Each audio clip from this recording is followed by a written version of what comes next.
एक गांव में हितेंद्र नामक एक आइसक्रीम वाला रहता था। वो रोज गांव में आइसक्रीम बेचता था।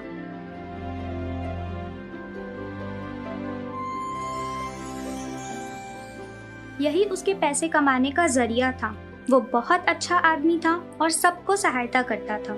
हर रोज वो अपनी आइसक्रीम की गाड़ी को लेकर घंटी बजाते हुए स्कूल के पास आइसक्रीम बेचने के लिए जाता था।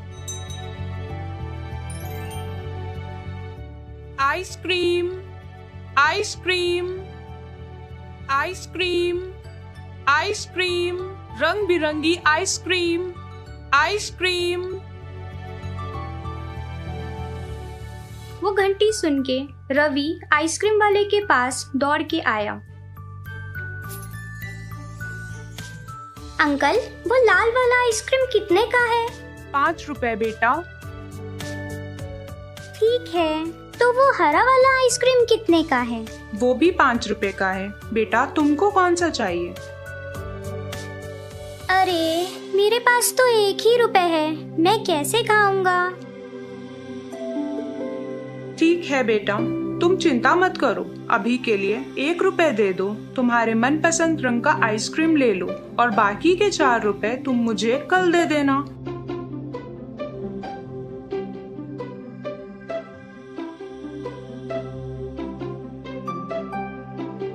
ऐसे ही हितेंद्र सभी को, किसी बच्चे के पास पैसे कम हो या ना हो, वो आइसक्रीम खिलाता था और सभी बच्चों को खुश रखता था। इसी कारण सब बच्चे उसे पसंद करते थे और जब भी उसकी गाड़ी की घंटी की आवाज सुनते थे, उसके पास दौड़े चले आते थे। रुको रुको बच्चों, सबको आइसक्रीम मिलेगा, लेकिन तुम सबको लाइन में आना पड़ेगा। जैसे ही कि तुम लोग पाठशाला में लाइन बनाते हो, वैसे ही।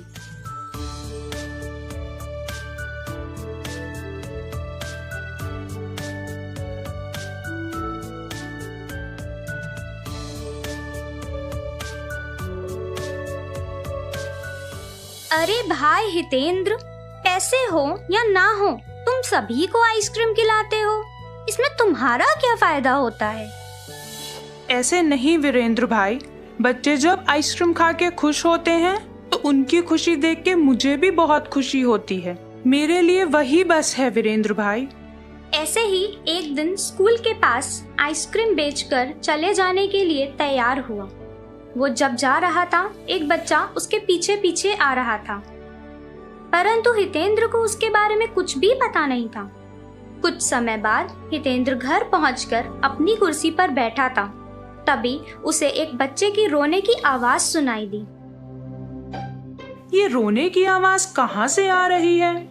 वो पूरे घर में ढूंढ लिया, लेकिन उसको कुछ भी नहीं दिखा,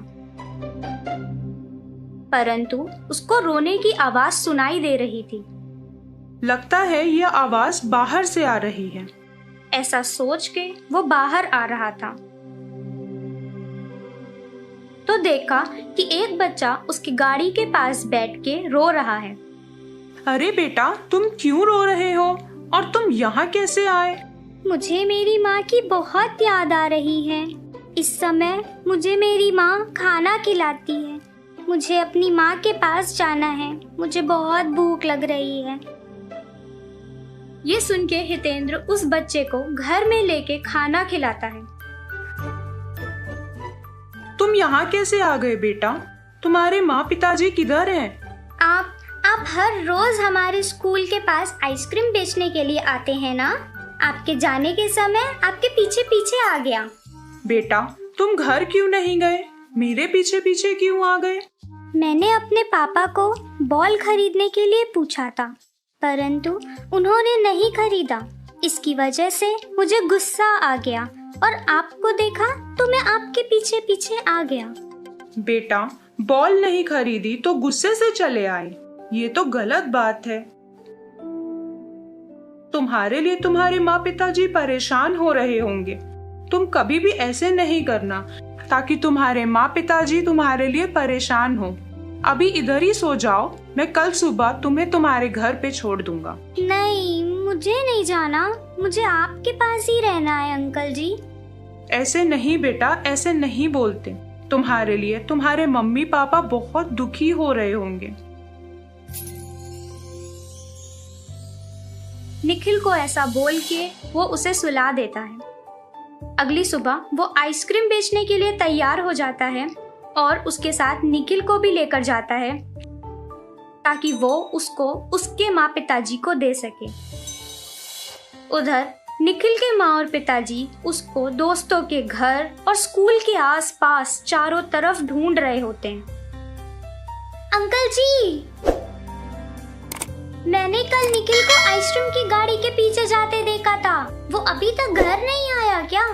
नहीं बेटा, अभी तक तो नहीं आया। तुम्हारे पास आया होगा ये सोच के मैं यहाँ पे आया था। ये बोल के वे आइसक्रीम वाले को खोजने लगे। इसी समय वो आइसक्रीम वाला निखिल को अपने साथ लेते हुए आया। उसे देख के उसके माँ पिताजी उसके पास भाग के गए। अरे अरे, ये मेरा बेटा है, ये तुम्हारे पास कैसे आया? कल ये मेरे पीछे पीछे घर आ गया और मुझे पता भी नहीं था, इसीलिए मैं आज आपको वापस करने के लिए यहाँ पे वापस आया। निखिल बेटा, तुम्हारे मम्मी पापा के पास जाओ। नहीं, मैं नहीं जाऊंगा। आपने कल मेरे लिए बॉल नहीं खरीदा। फिर हितेंद्र पास में ही एक दुकान से बॉल खरीद के निखिल को देता है। निखिल बेटा, कभी भी किसी अनजान आदमी के पीछे नहीं जाना चाहिए। इसकी वजह से सारे परिवार वाले परेशान हो जाते हैं। तुम्हारे मम्मी पापा को ही देख लो, तुम्हारे लिए कितना परेशान है। अच्छा ठीक है, अभी ये बॉल लो और अपने मम्मी पापा के पास जाओ। फिर निखिल अपने पापा के पास जाके उन्हें गले लगाता है। I'm so sorry पापा, मुझसे गलती हो गई। मैं ऐसी गलती दोबारा नहीं करूंगा। निखिल के पापा आइसक्रीम वाले के पास जाके, मैं आपका शुक्रिया कैसे अदा करूं? आपको बहुत बहुत धन्यवाद मुझे मेरा बच्चा वापस देने के लिए। वो एक दूसरे को गले लगाते हैं। इस कहानी से हमें ये शिक्षा मिलती है कि किसी भी अनजान को भरोसा करके उसके साथ नहीं जाना चाहिए।